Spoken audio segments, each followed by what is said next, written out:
Yo, what's good, guys? Welcome back to another MLB The Show video for you guys. And today I'm dropping my favorite lineup slash captains that I think you guys should be using now since we are in set 4 of ranked.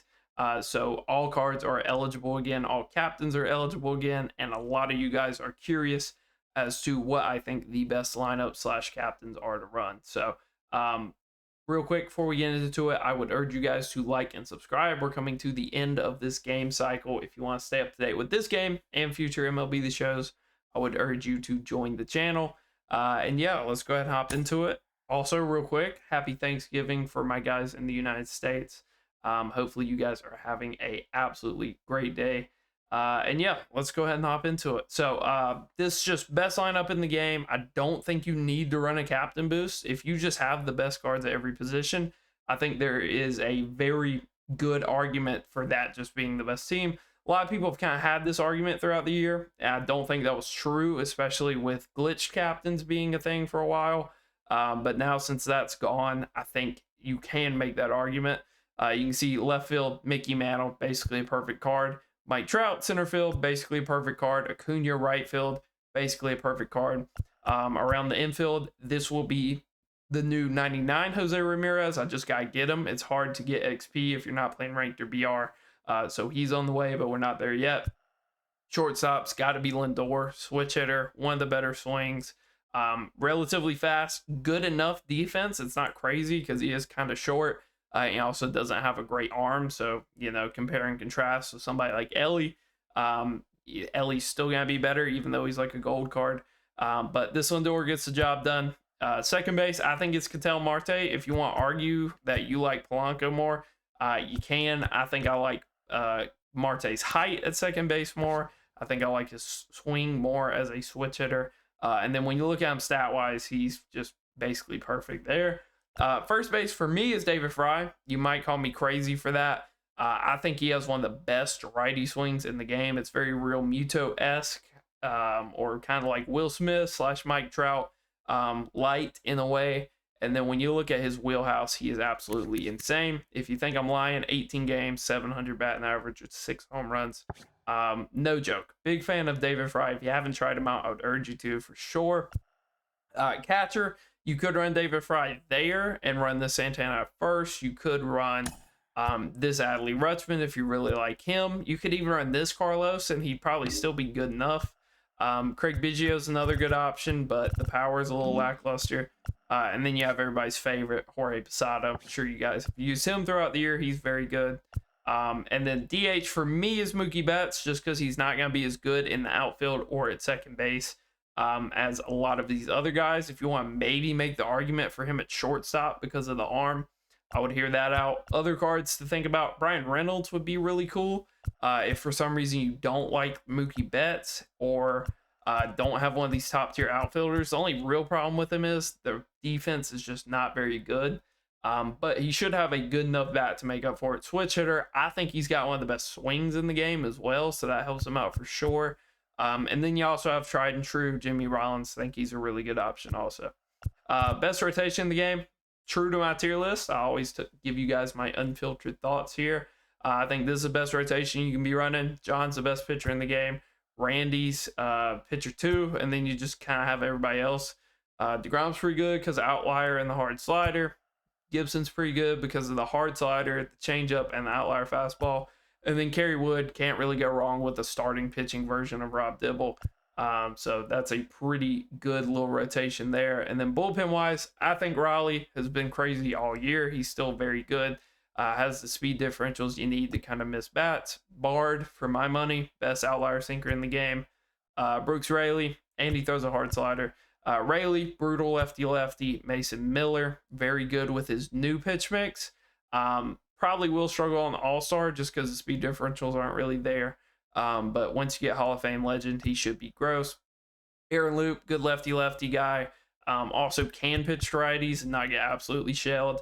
Williams, honestly, probably the most shutdown reliever in the game, but he does blow up from time to time and can struggle on those higher difficulties with those really big pars on like the changeup and the screwball. Chapman, I think the best lefty reliever in the game. Those disgusting 5-pitch mix. and is probably also the best lefty for you to pitch to righties out of the bullpen with. And then you got Mo, Mr. Consistent, probably the most consistent reliever in the game, but he is, still prone to blowing up every once in a while. And that, for my money, would be the best bullpen. Other guys to really think about, maybe Lee Smith if you really like him. Maybe Chris Martin if you really like him. Bummer would be a good lefty option if you don't have one of the other guys. New Griffin Jacks isn't bad. Maybe Ottavino, maybe Soto if you can deal with the pinpoint, and then that's about it. So I think that's just the best team you can run. That's probably what I'll run moving forward. I'm not really looking at too many captain boosts, but the captain boost can be really fun, which we'll get into. In my mind, if you're playing the game at this point, it's for two reasons. It's either A, to get better for next year's game and you're just kind of practicing, or it is B, just to have fun and use wonky, weird teams. And if that is up your alley, I think some of these captain boosts are definitely the way to go. First one we have here, 2000 team with Ortiz. As you know, the downside of running these captain teams are usually that the captain card sucks. This isn't too bad. It's not awesome. He's slow as a turtle, and he's still going to struggle lefty-lefty, but he has insane quirks. A lot of people really enjoy his swing. And it gives you some of the best versions of these players. I think if you're running this team, it's not to be meta. It's because you want to use the best version of some of these guys, like Alfonso Soriano. You're not going to find the Soriano that's as good as this, other than like on a Yankees theme team. Vlad Guerrero, this is close to the best version of him you're going to get. Maybe you'd like to DH him instead of having them in right, but there's not too many other options out there, like Ryan Ludwig. You could maybe run Matt Holliday or like Steve Finley.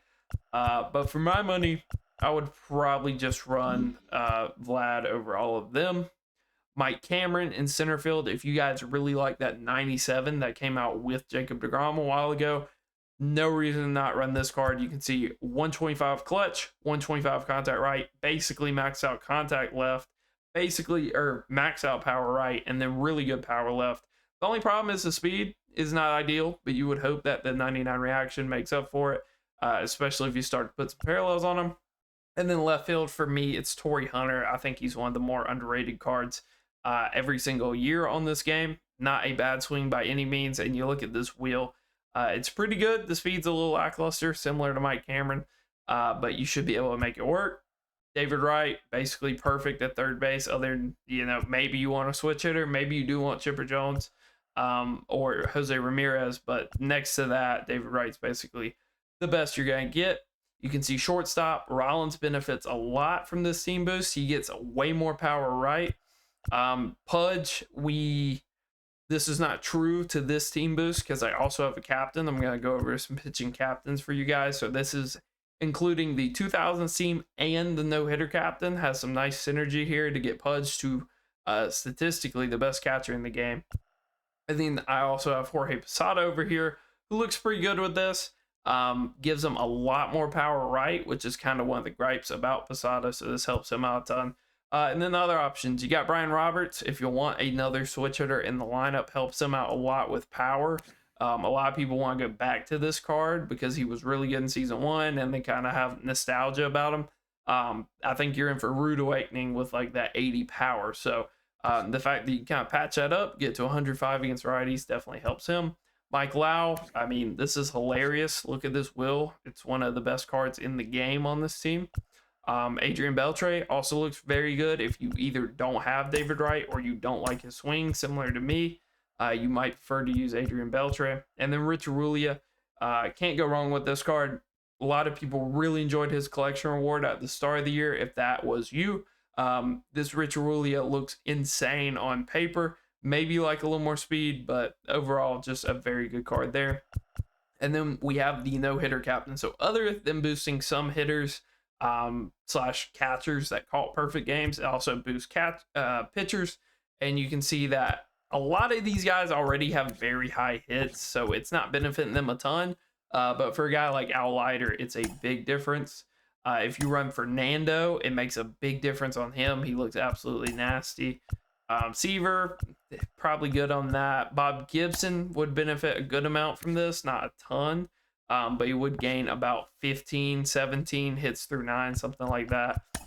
So it would help him. Jake Arrieta would become a very, very nice card with this boost. You could just run this Kershaw, and he'd basically be on par with the BR Kershaw if you don't feel like grinding that or paying a million stubs. You could definitely go that route. And I don't want to run through every single option. There's also some bullpen guys that do get helped out a little bit, but I don't want to take up all of your guys' time. But I think that's a pretty nice combo. 2000 Seam and Verlander, no hitter captain, look pretty good together. Moving on to the next one, 30 for 30. A lot of people have this one, which I think is funny because honestly, the captain sucks. This, like Cedric Mullins, is going to probably cost you some games if you are a higher ranked player. You're probably not running this because 90 clutch on Hall of Fame, on Legend, if you're hitting lefty and the guy's just like spamming away sliders, not going to be fun for you. Might lose you the game, but it does help out a lot of these other cards. You can see Trout, basically a perfect card if he wasn't already. Mookie doesn't really benefit a ton hitting wise, but fielding wise does wonders for him. Gets him up from 65 speed to 80 speed, which is night and day in right field, especially when you have good reaction. So this is probably one of the better teams you can run this Mookie on. First base, Hank Aaron, can never go wrong with Hank. You can see doesn't benefit a ton other than speed. It does make him a lot faster.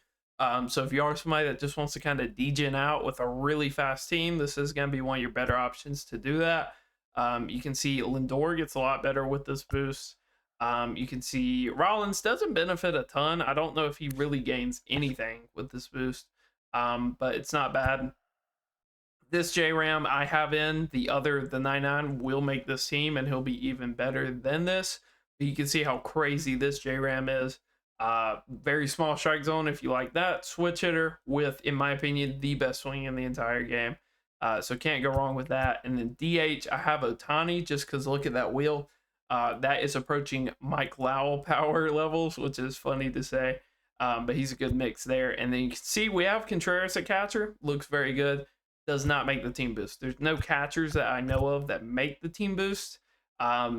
He's just here for the Corbin Burns finest boost. Just wanted to show that off.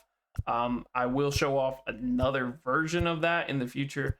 But I did want to explain why Contreras is a catcher. So Larry Walker makes the team. He's solid. Acuna makes the team. Very good. Bagwell probably avoid with his swing. Other than that, we're looking at like Vlad Guerrero makes this team as well. And 94 speed would make him playable in the outfield. You probably prefer to avoid that though. Julio, very solid card here. If you really enjoyed that monthly Julio, it's good. Yelich is okay on this team. It's not the best team to use him on. I'm going to show that here in a second. But he is pretty solid there. Sammy Sosa, not a bad card at all. If you were a little underwhelmed when the Sosa came out, this is probably the lore accurate version of Sammy Sosa. Max contact, max power, very good speed, one of the better defensive right fielders. That's kind of the Sammy that we probably should have got. Alfonso Soriano looks good on this team, not as good as like on a Yankees team or the last team I showed, but pretty solid. And if for some reason you want to use Willie Mays, he also looks probably the best on this team next to like a Giants theme team. The final boost I want to show off that's competitive and I think doesn't borderline on just having fun is this 2010s Giancarlo boost, because a lot of people already use this Giancarlo, or you use the 99 playoff one, or use the 99 action figure one that was a Marlins card. So a lot of people already have reps with his swing, to where maybe 93 contact right won't kill you. It will probably suck on Hall of Fame, and it is borderline unusable on Legend. But on All-Star, you're probably good. On some Hall of Fame games, you'll probably be good with them. And that's only against righties. You could just use them for 6 innings and then platoon them if it is a lefty. But you can see Yelich, like I said, if you want to use Yelich, this is the best team to use Yelich on. Max clutch, basically max contact, and close to max out power with 94 reaction and 95 speed with diamond fielding in left field. This is the best Yelich team. So if you love him, this is a good way to go about using him. Trout makes him an absolutely perfect card. There is nothing wrong with this card if you put him on the Giancarlo team. So no excuse to be batting under 300 with him at that point. Bellinger, if this is your best card of the year, which it is a extremely good card, and a lot of people really enjoyed this Bellinger. If that describes you, this is probably the best team to run him on, other than like a Dodgers theme team, and it might even be better than that. You can see max clutch, close to max contact, and then max out power with max out fielding and 90 speed. So very good on this team. Paul Goldschmidt, another guy that's criminally underrated. I think he always has a pretty good swing, and he just always kind of gets these discount cards that nobody uses. Like last year, he had the career tribute that like quick sold for 10,000 because everybody got 100 of them. Whereas this year, he's just kind of a stepping stone in the extreme program for most people. I think he's very solid. I think his swing's pretty good, and he looks insane on this team boost. Mondesi wanted to include this because it's one of my goats from this year. One of the better captain cards when the game came out. This is the best way to use him because he has 93 clutch, which is not super great on even All-Star. But you can see on this team boost, 118 clutch, one of the better swings in the game. Switch hitting with good contact, amazing power, and almost max out fielding. If you play him at shortstop, it will be basically max out fielding. At shortstop, Trevor Story. Always one of the better righty swings in the game, in my opinion. Kind of has been hurt the last few years because of the addition of like fall over swings. But in general, still one of the better right-handed shortstop options in the game. You can see a true 4.5 tool player. You probably would like a little more contact against righties, but he is still very good. Eduardo Escobar, again, if this is a card you use throughout the year and he hit something like that for you, then this is probably one of the better teams you can run him on. And then the Sanchez, another really good card that a lot of people really enjoyed. A lot of people loved this 89 at the start of the year. If you liked that card, you can definitely go to the 99. I would also... So at 97, Yasmani's not usable, but you also have like Mitch Garver, who's super usable. This Santana, if you do not have the chase card Santana, that's like 150, 200K, whatever he is now. This card is arguably better on this Yankees team boost. So you have potentially the best switch hitting catcher in the game if you run this team boost. Charlie Blackmon, a lot of people swear by this card. If that is you, it makes him close to a perfect card. You can see max contact and very close to max power with 125-18. The only real problem is the fielding. And obviously you're not going to play Giancarlo in the field. So that kind of puts you in a weird spot, especially since this card's primary center field. Ryan Braun, similar to Yelich, makes that other team build better on this team build. So that's one of the better versions of Ryan Braun you can use. And then Dozier makes this team build. Does not benefit a ton from it. Other than him, you got guys like Matt Carpenter, who has 299s that you can kind of pick from. That Lindor is not really messing with the other ones. I don't know why you would. Joey Votto, if this is one of your favorite cards, favorite players, you could definitely run this team build. Other than that, Eugenio, probably not super worth using. Mitch Garver, again, makes this team. Mike Napoli makes this team if you want to run him at catcher. Team has a lot of catcher options. Justin Turner. This Curtis Granderson, not insanely great, probably better on the Yankees team. And then that's more or less it. Like, Kiermaier looks pretty good on this team, to be honest. One of the better defensive center fielders. More or less 110 of pretty much every hitting stat. So you can definitely make that work, especially with how good his swing is. But you already have a lot of lefties. So if you're going to do that, I'd probably get one of these other guys out of the lineup. Another pitching captain to talk about, Kodai Senga. Not bad. I've been seeing people say that they really like this boost. It's okay. It's fine. You got Senga himself, who always kind of has a janky delivery. Kerry Wood, who I was running anyway, gets a little bit of a boost from this. PCA, if you really enjoyed this card, he's basically budget John Donaldson. Speaking of budget John Donaldson, we have this one. Makes him in line more or less with the 99. You can see that the walks are really bad, but that's kind of the point of this captain. And then this Randy Johnson is arguably better than the 99 Randy Johnson on this team boost. You also have some guys in the bullpen you can run. I'd probably stay away from Kirby Yates. I would stay away from Tanner Scott, but other than that, you're pretty much good to go there. So it's not a bad team boost. It's not one that I think everybody should run, but if you were already running a lot of these cards, this could be a very solid captain for you to think about running. And then I think that's it for like our comp ones. I'm going to construct kind of a fun one that I've seen going semi-viral for you guys and kind of go over that for you. All right, here we are. So this is the team that has been blowing up all over Twitter. I don't think it's the craziest team meta-wise. I don't think it's like insanely overpowered or anything. But he's kind of goofy. It is kind of funny. I saw Chev was kind of the first one to go over this, and it is the cover athlete boost from this Jackie Robinson card stacked with Corbin Burns for the finest boost from this year. So going over it, does some nutty stuff. You can see 20 speed to every cover athlete and then 8 speed to every finest card. And you have some people that are double dipping on that, like Aaron Judge in center field, 6'7" with 91 reaction, and he will have 98 speed. So this is basically the best defensive center fielder in the game, other than like that O'Neal Cruz that we got. So it does some crazy stuff for him. A lot of people still won't love using him just because of how tall he is. It does not shrink him, but it's pretty good there. Brian Reynolds gets a little better in the outfield. Tatis at shortstop looks like one of the best shortstops in the game. You also have Javier Baez and Derek Jeter as options. I think I would probably go 1, 2, 3 with them. I would go Tatis 1, Baez 2, and then Jeter 3, unless you really love Jeter's swing. You also have Ketel Marte, who makes this team. Doesn't benefit a ton from it, but he does make it, and is still, in my opinion, the best second baseman in the game. That also makes this team. King Griffey as a cover athlete, this is the best version of Griffey you're going to get. 125 everything contact wise, and then 123 power right, 118 power left, 99 speed, as close to 99 reaction as you're going to get playing him as secondary, because Judge should be so crazy in center field. Bryce Harper at first base, if you just want a lefty first baseman, I think the only guy really rivaling this is like Babe Ruth, Lou Gehrig, or Cody Bellinger. So he looks insane there with 92 speed. Joe Mauer getting the cover athlete bonus.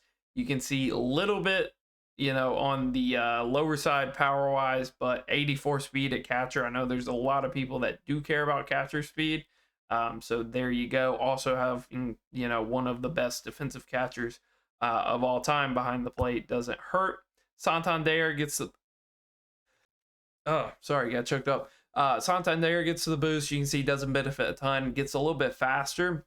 Not really worth playing him in the field. You're really just using it for the swing. McCutchen, another option if you like McCutchen. Absolutely love his swing personally. So 99 speed in a primary of right field with max contact, close to max power, and very nice swing. Sounds pretty good to me. Javier Baez already went over. It looks crazy. It's just a matter of if you like the swing or not. You can get a 99 speed Vlad Guerrero Jr. if that's something you want. Like I said, this is a pretty goofy little team build. The only problem, in my opinion, with this team build that keeps it from being super meta is you are very restricted to using certain guys like Judge. Not everybody likes a 6-7 strike zone. Joe Mauer doesn't really have the greatest power. If you don't like Tatis or Baez or Jeter, because they all kind of have similar swings other than Jeter, you're kind of stuck at shortstop there. And then not everybody loves having multiple lefties in the lineup also. So you are kind of caught in between a rock and a hard place. And I think the cherry on top is this Jackie Robinson. You can make the argument that batting him ninth with 125 clutch, 125 contact isn't the end of the world. But those perfect line outs with 70 power are going to hurt quite a bit. But a lot of people really did enjoy Jackie's swing. So I think, with such a good swing and really good contact, he should still play decent, especially at like higher difficulties or even higher elevations. If you use him as shieldwoods, he's probably still going to hit home runs. If you play him at, major league parks or some really big sea level minor league parks, he probably still will hit some out just because of I believe he has good court. Yeah. So just because of the quirks and the really good swing and the ability to hit perfects more. But he is probably going to struggle and line out quite a bit. So it's a fun team build. Doesn't benefit the pitchers a ton, just a little bit. You do get a pretty good arsenal of pitchers. As Tanner Scott's not, one of my favorite cards in the world. Same goes for Justin Martinez, but some of these other guys are pretty solid. So I don't think it's like the best team by any means, but I do think it is a really fun team. I think it's not every day you get to see a 98 speed Aaron Judge running around in center. So I think that is a pretty fun way to go about this. And if you just kind of want a fun, goofy team build to use, this is not bad. This Jackie was an insane amount though. Yeah, so he has went through the roof because of this team build. I guess a lot of people want to run it. So if you were one of the lucky ones that already collected them, or if you just have a ton of stubs, I think this is a fun way to go about playing the game at this point. I'm sure somebody's going to mention the Freddie Freeman boost. It's still pretty good, especially because you can still combine it with that Joe Kelly boost, and there are more cards to use now. So that's pretty solid. And then I'm sure a bunch of people are going to say, well, I run the Phillies team boost, I run the Dodgers, I run the Yankees, and it's really good. Obviously, it's really good. Those are historical franchises with 99s at every position, and those team boosts got a big upgrade in the update. So they are very good. I don't know if any of them are better than just running the best lineup. I don't know if any of these captains I've shown are really better than just running the best, most comfortable cards for you at each position. But long way of just saying run the best cards. But a lot of you guys wanted to know what captains look fun or look very meta, and I decided I will break that down for you guys. So hopefully you enjoyed, and peace.